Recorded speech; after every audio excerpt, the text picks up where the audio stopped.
नमस्कार दोस्तों, सारंगी online tutorials में आप सभी का स्वागत है।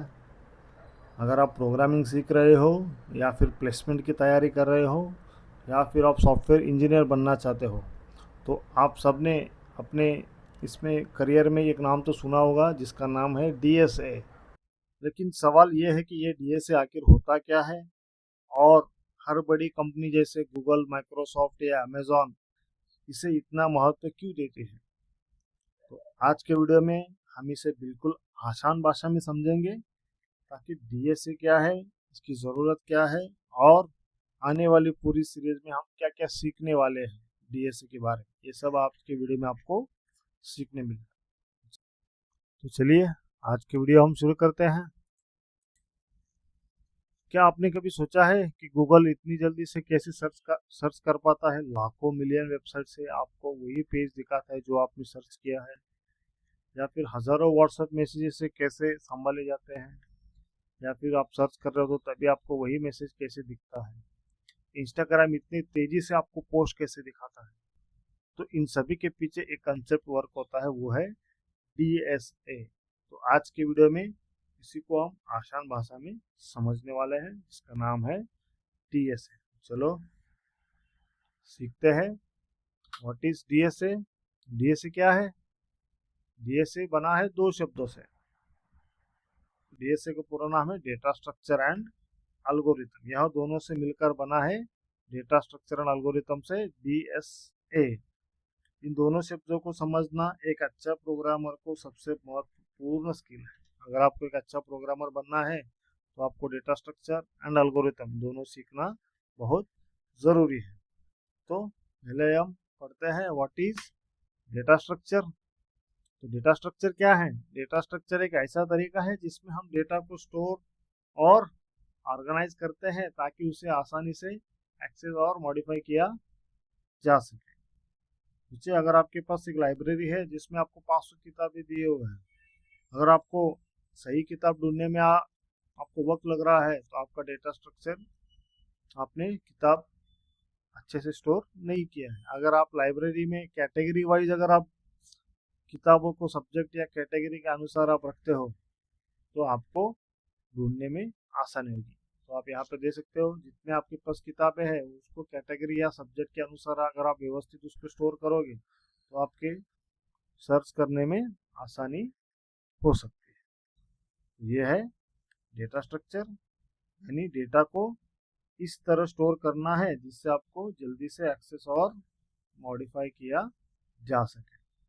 तो रियल लाइफ एग्जांपल में आपने डेटा स्ट्रक्चर कहाँ कहाँ देखा है?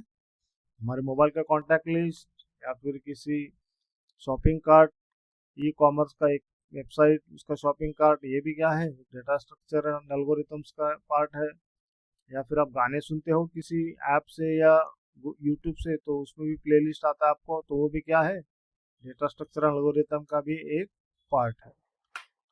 तो फिर आगे देखते हैं तो एल्गोरिथम क्या है। अभी हमने देखा डेटा क्या है, ये देखते हैं एल्गोरिथम क्या है।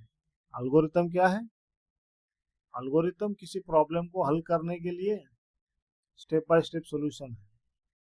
मतलब किसी भी प्रॉब्लम को अगर आपको सॉल्व करना हो तो आपको उस प्रॉब्लम को सॉल्व करने के लिए स्टेप बाय स्टेप बताने वाला जो प्रोसेस है उसे ही हम कहते हैं एल्गोरिथम। उदाहरण के तौर पर अगर आपको चाय बनानी हो तो आप क्या करते हो?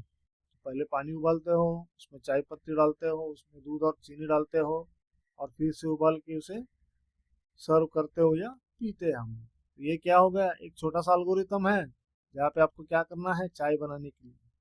तो हर एक चीज के लिए आपको क्या मिलता है? आपको एल्गोरिथम मिलता है ताकि आपको स्टेप बाय स्टेप आपको उसका क्या मिले, सॉल्यूशन मिले। तो उसे क्या कहते हैं हम लोग? एल्गोरिथम, जिससे आप स्टेप बाय स्टेप फॉलो करके आपको आपका प्रॉब्लम का सॉल्यूशन मिल सकता है। प्रोग्रामिंग में हम इसी प्रॉब्लम को हल करने के लिए यूज करते क्या है? एल्गोरिथम ही हम लोग यूज करते हैं। तो अब नेक्स्ट देखते हैं कि पावर ऑफ डीएसए। तो डीएसए और एल्गोरिथम अगर दोनों एक साथ आ गए तो क्या हो जाएगा आपका प्रोग्राम? तो प्रोग्राम हो जाएगा फास्टर या एफिशिएंट, क्लीन कोड आएगा आपका और क्या होगा, आपका डेटा स्केलेबल होगा, हैंडल्स बिग डेटा, बहुत सारा डेटा आप हैंडल कर पाओगे। इससे आपका क्या होगा, प्रोग्राम का स्पीड बढ़ेगा, फास्टर होगा, इफिशिएंट होगा, क्लीन कोड होगा और स्केलेबल भी होगा। तो ये है पावर ऑफ डीएसए। तो डीएसए क्यों जरूरी है, व्हाई टू लर्न डीएसए? या आप प्लेसमेंट का प्रिपरेशन कर रहे हो, या आप टेक टॉप इंटरव्यूज के लिए जा रहे हो, या फिर कॉम्पिटिटिव प्रोग्रामिंग में आप जा रहे हो, या फिर आप सॉफ्टवेयर डेवलपमेंट करते हो, या आपको प्रॉब्लम सॉल्विंग स्किल्स सीखनी है, तो आपको क्या पढ़ना होगा, आपको पढ़ना होगा डीएसए। तो डीएसए क्यों जरूरी है? डीएसए क्यों जरूरी है? आपके प्लेसमेंट्स के लिए भी ज़रूरी है, आपके सॉफ्टवेयर डेवलपमेंट स्किल्स के लिए भी ज़रूरी है, और प्रॉब्लम स्किल्स के लिए भी क्या है, डीएसए बहुत ज़रूरी है। तो डीएसए आपको क्या सिखाता है?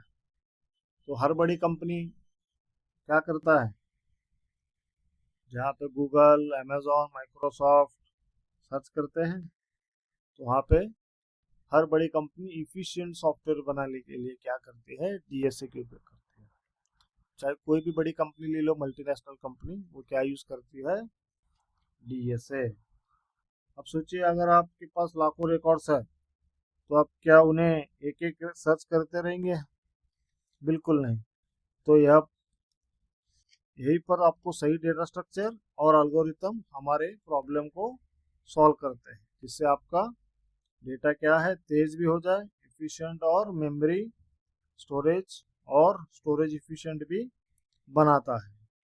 इसी कारण डीएसए का उपयोग लगभग हर बड़ी सॉफ्टवेयर कंपनियां करती है। तो डीएसए डीएस डेटा स्ट्रक्चर में क्या है, डेटा स्ट्रक्चर में आपको क्या है, दो टाइप के डेटा स्ट्रक्चर। डेटा स्ट्रक्चर में दो टाइप है, लीनियर और नॉन लीनियर। लीनियर मतलब क्या है, जहाँ पे आपको लीनियर टाइप की स्टोरेजेस मिलेंगे, जैसे एरे, लिंक लिस्ट, स्टैक और क्यू, जहाँ पे आपको एक के बाद एक मेमोरी लोकेशन मिलेगी लीनियरली, या आप कह सकते हो एक एक के बाजू में एक आइटम आपको सिक्वेंशियल मेमोरी लोकेशन आपको मिलेगा, एक के बाजू में एक आइटम आपको स्टोर करना है, तो नेक्स्ट मेमोरी लोकेशन आपको सिक्वेंशली मिलता जाएगा। तो इसलिए इसे क्या कहते हैं, लीनियर डेटा स्ट्रक्चर। और दूसरा है non linear data structure. Non linear में क्या है, ये आपको स्टोरेज जो है, ये एक साथ आपको यहाँ पे नहीं दिखेगा, ये आपका एक आइटम दूसरे मेमोरी लोकेशन पे होगा, तो दूसरा आइटम उसका और एक मेमोरी लोकेशन पे होगा। ये लीनियर मेमोरी लोकेशन पे स्टोर नहीं होते, लेकिन इनका लिंक हमेशा बना रहता है। इसी ऐसे स्ट्रक्चर को क्या कहेंगे हम लोग, नॉन लीनियर डेटा स्ट्रक्चर, जहाँ पे आपका हर एक आइटम अलग अलग मेमोरी लोकेशन पे होता है और वो एक के साथ एक लिंक रहते हैं, तो इसे क्या कहेंगे, नॉन लीनियर डेटा स्ट्रक्चर। तो इस सीरीज में हम क्या क्या पढ़ने वाले हैं, इस सीरीज में हम पढ़ने वाले हैं डीएसए की बेसिक्स, जहाँ पे आपको complete DSA with C programming के साथ हम सीखेंगे, जिसमें आपको डीएसए की बेसिक्स सिखाया जाएगा। टाइम कॉम्प्लेक्सिटी, स्पेस कॉम्प्लेक्सिटी क्या है, टाइम कॉम्प्लेक्सिटी क्या होता है, और एरेज क्या, स्ट्रिंग्स, एरेज और स्ट्रिंग्स, सर्चिंग और सॉर्टिंग क्या होता है, उसके बाद में लिंक लिस्ट, स्टैक, क्यू, उसके बाद में हम पढ़ने वाले हैं ट्री और ग्राफ्स, और उसके बाद में हम पढ़ने वाले हैं एडवांस्ड डायनामिक प्रोग्रामिंग।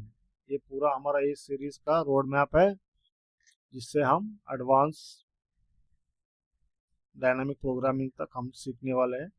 ये है रहेगी आपकी डीएससी की जर्नी। अगर आप ये पूरा रोड मैप कंप्लीट करते हो, तो आप क्या बन जाओगे, तो आप बन जाओगे डीएसए के मास्टर। तो ये हर टॉपिक को हम सी प्रोग्रामिंग की मदद से कोड करके समझेंगे, एक से एक, और हर एक टॉपिक को हम डिटेल में पढ़ेंगे। तो आज हमने क्या सीखा है, आज हमने सीखा है डीएसए का मतलब क्या, डेटा स्ट्रक्चर क्या होता है, और एल्गोरिथम क्या है, और इम्पोर्टेंस फॉर प्लेसमेंट, डीएसए इतना इम्पोर्टेंट क्यों है। तो टाइप्स ऑफ डेटा स्ट्रक्चर देखा, जिसमें मिले लीनियर और नॉन लीनियर डेटा स्ट्रक्चर, और हमारा कंप्लीट क्या देखा हमने, रोड मैप, जिसमें हम इस सीरीज में क्या क्या पढ़ने वाले हैं, ये सारी जानकारी हमने इस वीडियो में, आज की वीडियो में हमने सीखा है। नेक्स्ट वीडियो में हम क्या पढ़ेंगे, नेक्स्ट वीडियो में हम पढ़ने वाले हैं इम्पोर्टेंस ऑफ डीएसए। डीएसए इतना इम्पोर्टेंट क्यों है, ये हम लोग नेक्स्ट वीडियो में पढ़ने वाले हैं। तो तब तक के लिए आप लाइक और वीडियो में आपके डाउट ज़रूर कमेंट करें, और इस वीडियो को ज़्यादा से ज़्यादा शेयर करें, और सारंगी ऑनलाइन ट्यूटोरियल यूट्यूब चैनल को आप सब्सक्राइब करें। Thank you.